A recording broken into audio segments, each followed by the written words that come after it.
Lo que hoy día ya vamos a centrarnos, vamos a hacer la retroalimentación de los principales aprendizajes, pero antes vamos a tomar un poquito de lo que nos faltó ver sobre esta mitad de la unidad, sobre estas dos, la primera parte de la unidad 1, ¿ya?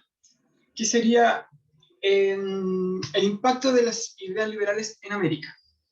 ¿Ya? A ver, nosotros vimos las ideas liberales, ya entendimos cómo funcionaban las ideas liberales, cuáles habían sido sus consecuencias en Europa. Pero lo que nosotros no vimos, principalmente, cuáles habían sido sus consecuencias en América. Si bien vamos a ver más adelante eso, principalmente cómo afectó en Chile, pero para entender esto en general tenemos que entender esto siempre. La relación que existe entre América y Europa. ¿Ya? Principalmente esta relación que existe entre metrópolis y colonia. ¿Ya? Cuando se habla de, por ejemplo, en el siglo XIX, siglo XVII, de la relación entre América y Europa, se habla siempre de esta relación metrópolis-colonia, donde una potencia, que en este caso son los europeos, o específicamente en el caso de Chile sería España, domina a el otro territorio. En este caso, la metrópolis, que era España, dominaba gran parte de América, que eran sus colonias. ¿Ya? ¿Qué extraía España de ahí? Extraía todos sus recursos naturales, ¿ya? Y los dominaba completamente políticamente, los dominaba, ¿ya? Por eso extraía sus recursos naturales, y después les vendía productos ya manufacturados. Ese fue el ejemplo que nosotros vimos cuando leímos el texto de liberalismo económico, ¿ya? Esta relación de metrópolis y colonia, aquí hay una relación de dependencia. Prácticamente la metrópolis controla siempre las colonias, ¿ya? La metrópolis va a controlar todo lo que es América, ¿ya? Principalmente América del Sur, que es lo que controla España, excepto Brasil, pero casi toda América del Sur va a ser controlada por España. Y nosotros mismos fuimos una colonia española. Pero siempre tener en cuenta esta relación de dependencia que tienen las colonias hacia las metrópolis, ¿ya? Y eso lo tenemos que tener claro ahora y después más adelante, porque el colonialismo, que es como se llama esta relación, donde una metrópolis domina a otro territorio que es conocido como colonia, no solamente se va a dar en América, sino que se va a dar en muchos continentes. En Asia, en África, en América, ¿ya? Y en Oceanía. Entonces, principalmente por países europeos, ¿ya? Y en este caso, España tenía un control total de América, ¿ya? Pero ¿qué pasaba con esta idea liberal? Es que de alguna forma buscaban la libertad de los individuos. ¿Por qué se sigue dando esta idea de dependencia de como que de una metrópolis mande sobre otra colonia si estos países europeos están viviendo el liberalismo? ¿Por qué siguen manteniendo esta como dominación? ¿Por qué de alguna forma ellos no dejan de alguna forma ser liberales a sus colonias? ¿Por qué creen eso? ¿Les conviene o no? En el bolsillo, lo económico, ¿les conviene? En lo político, ¿les conviene dejar libre a sus colonias? Si bien ellos querían la burguesía de estos países querían de alguna forma ser liberales. ¿Por qué ellos son liberales solo en su país y no son liberales en sus colonias? ¿Qué creen que pasa ahí?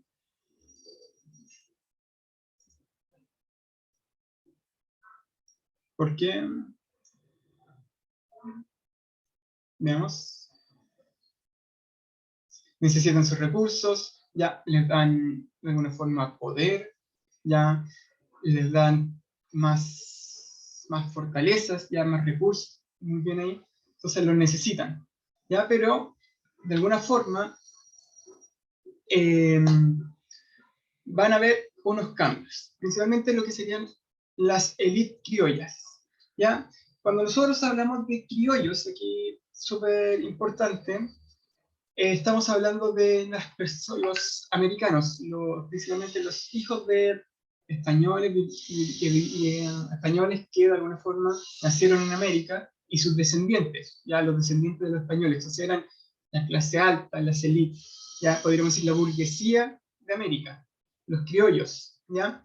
Y los criollos de alguna forma fueron sí o sí influenciados por la literatura liberal, ¿ya? Y fueron testigos de todo lo que sucedía en Europa, todo lo que fue la Revolución Francesa, ¿ya? Todo lo que fue la independencia de Estados Unidos, todo lo que, okay, o sea, en América, todo lo que fue las guerras napoleónicas. Entonces, fueron testigos de todo eso y venían con esta idea del liberalismo, ¿ya?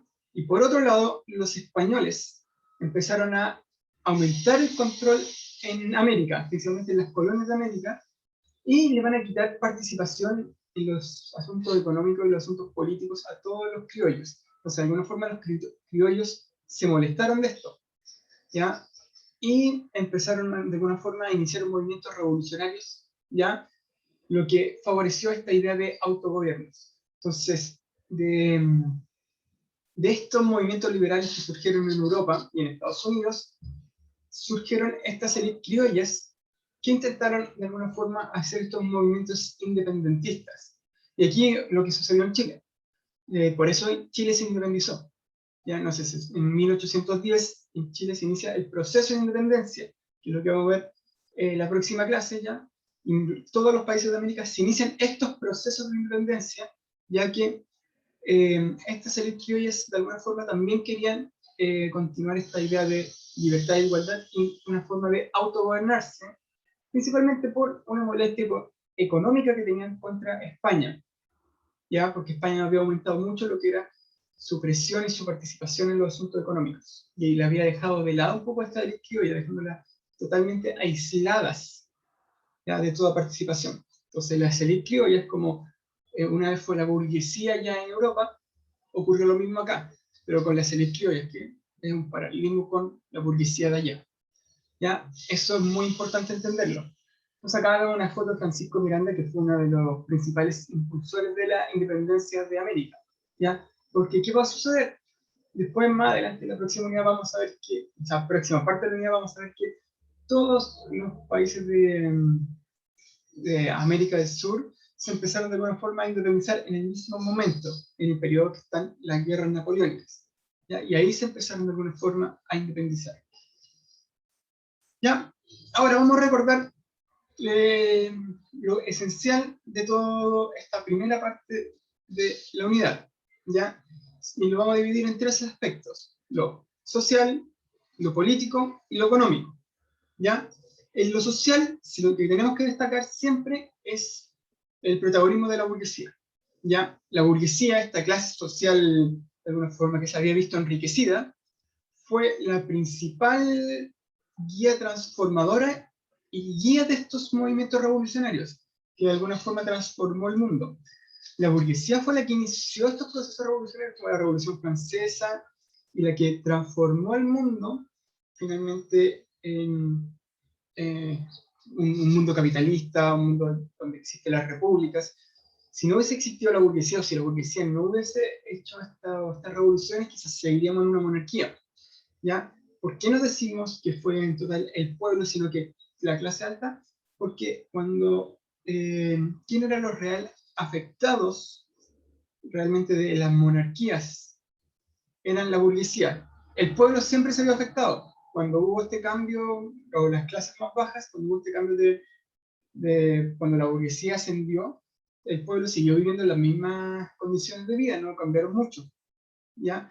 Pero la burguesía era la que tenía dinero antes, pero no se había visto beneficiada, ¿ya? Seguía viviendo sin los privilegios que existían en el antiguo régimen, donde estaban los nobles y el clero con muchos privilegios como el no pago de impuestos, ¿ya?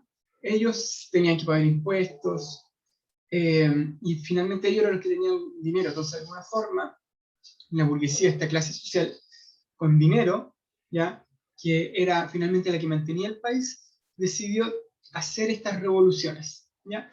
Guiar estas revoluciones, porque también necesitaron lo que fue el pueblo, pero la burguesía fue la que guía estas revoluciones. Entonces, por eso la Revolución Francesa y todas estas revoluciones se llaman revoluciones burguesas, ¿ya? La burguesía es la que de alguna forma guía estas revoluciones y hace estas transformaciones políticas, sociales y económicas, ¿ya?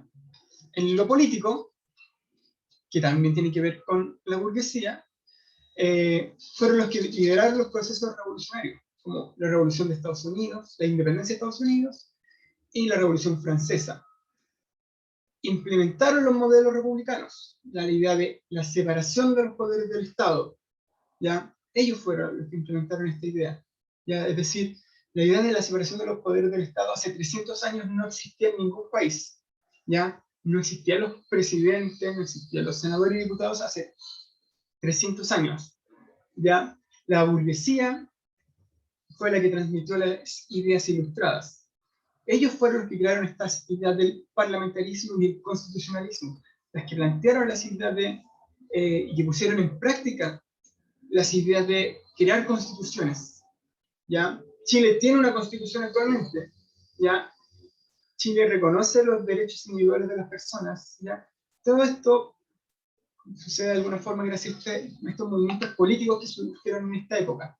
¿Ya? Si se acuerdan, en la prueba había una pregunta de cuál era la herencia de la Revolución Francesa en Chile. Y había una que decía sobre la Constitución. Esa era una respuesta correcta. ¿Ya? La respuesta era la división de los poderes, la Constitución, y no me acuerdo cuál otra respuesta era, pero eran las tres correctas. ¿Ya? Reconocimiento de los derechos individuales también es fundamental. ¿Ya? Entonces, esto en lo político va a ser un cambio fundamental y hasta el día de hoy sigue. ¿Ya? Entonces, si hay que rescatar algo de esta mitad de unidad, es estos tres planteamientos. ¿Ya? Y en lo económico hay que recordar el liberalismo económico. ¿Ya? Sobre todo lo que decía Adam Smith. ¿Ya? Y aquí tenemos que recordar que en la gran mayoría de los países se va a implementar el liberalismo económico y va a ser muy importante, sobre todo por lo que es, y posteriormente la revolución industrial, que también la vamos a ver ya más adelante, pero por eso no nos podemos olvidar del liberalismo económico. ¿Ya? Que es lo que planteaba el liberalismo económico, el libre mercado y la expansión del comercio. El libre mercado diciendo que el Estado no puede poner ningún impedimento para el comercio, ¿ya? Es decir, el Estado no se puede intrometer en el comercio, no puede decir que uno puede comercializar y que no, ¿ya? Entre menos impuestos, mejor. Entre, de alguna forma, cada uno esté incentivado por lo individual, finalmente va a generar el bien general. Y aquí se dejaba, o lo que decía Adam Smith, es que había una mano invisible que de alguna forma controlaba esto de la oferta y demanda, ¿ya?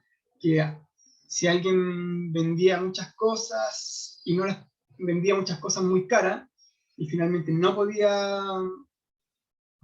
le quedaban muchas cosas por vender, iba a tener que bajar el precio, ¿ya? Y si estaba de alguna forma vendiendo mucho, iba a empezar a subir, ¿ya? O si había mucha gente vendiendo eso, la otra persona va a tener que cambiar. Entonces todo esto se iba a regular solo, y eso iba a llevar a lo que era el bien general. Entonces el Estado no tenía que poner su mano ahí o regular nada, porque esto se regulaba solo. Esto eran los beneficios del mercado según lo que decía Adam Smith. ¿Ya? Eso es muy importante. Esto es lo esencial y lo que trataba principalmente la prueba. ¿Ya? No tenía un poquito más de dificultad. ¿Ya? Después salió una pregunta de lo que tenía lo que era Estado-Nación. ¿Ya? Y ahí nos enfocábamos en los que hablaban sobre los textos. Uno hablaba sobre la importancia de la lengua, del idioma, ¿ya? Y el otro hablaba principalmente sobre la importancia de la geografía, de los espacios geográficos. Otros también hablan un poquito de las características en común, de la raza, la religión, ¿ya? Y de la historia en común que tenían, ¿ya? Y eso siempre nos tenemos que abordar.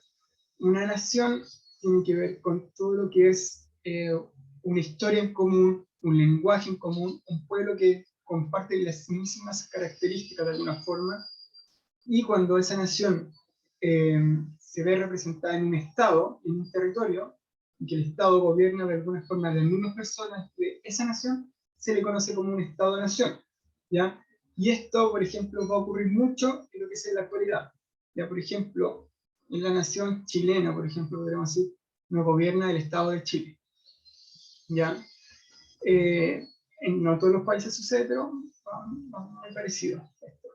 ¿Ya? Entonces es muy importante entender el concepto de nación, esta idea de personas que comparten una lengua en común, una historia en común, eh, un lugar en común, un territorio geográfico en común, ¿ya? Esa comunidad se llama, podríamos decir que es como una nación, ¿ya? Y ahí desprendía lo que era el término nacionalista o nacionalismo, que es cuando esta idea de nación se considera algo superior a otras naciones, ¿ya? Y esto es lo que vamos a ver un poquito más adelante, cuando este concepto de nacionalismo dé algunos problemas que iban a desencadenar en guerras mundiales, ¿ya? Como la Primera Guerra Mundial, que fue ocasionada principalmente por esta idea de nacionalismo, esta competencia después de países que se va a dar. Ya, ahora, lo que vamos a hacer prácticamente como una revisión de la prueba, pero con una actividad, ¿ya? Lo que ustedes van a hacer ahora es meterse a una página, a un link que yo les voy a mandar por el chat. Todos se tienen que entrar acá, los 33 que estamos acá, ¿ya? A ese link. ¿Qué les va a aparecer acá? Les va a aparecer que tienen que estar en una sala de espera, esperando que se dé inicio a la clase, ¿ya? A ver, yo puedo ver quién está entrando al link, ¿ya? La idea es como un concurso, ¿ya? ¿Qué es lo que vamos a hacer? Ustedes ya tienen décimas, ¿ya? Estas son preguntas de la prueba, ¿ya? Lo que vamos a hacer es, el que saca más puntos, le voy a dar 5 décimas, los 3 primeros lugares, ¿ya? A ver, primero que todo son preguntas de la prueba.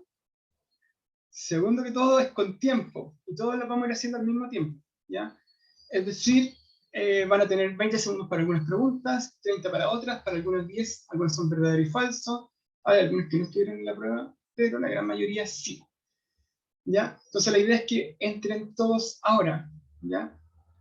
Hasta ahora tengo 6 personas, ¿ya? Está Leandro Carvajal, Juan Pablo Pillo, ahí están entrando más, Antonio Lasoto, Mayra Pinto, Martín Alfaro, Martí, Luis Enríquez, Bicho, Alejandro Moraga, 9 personas, 10, ya. No se salgan porque les va a aparecer mientras que están esperando que yo inicie la clase. Ya, pero sí o sí necesito que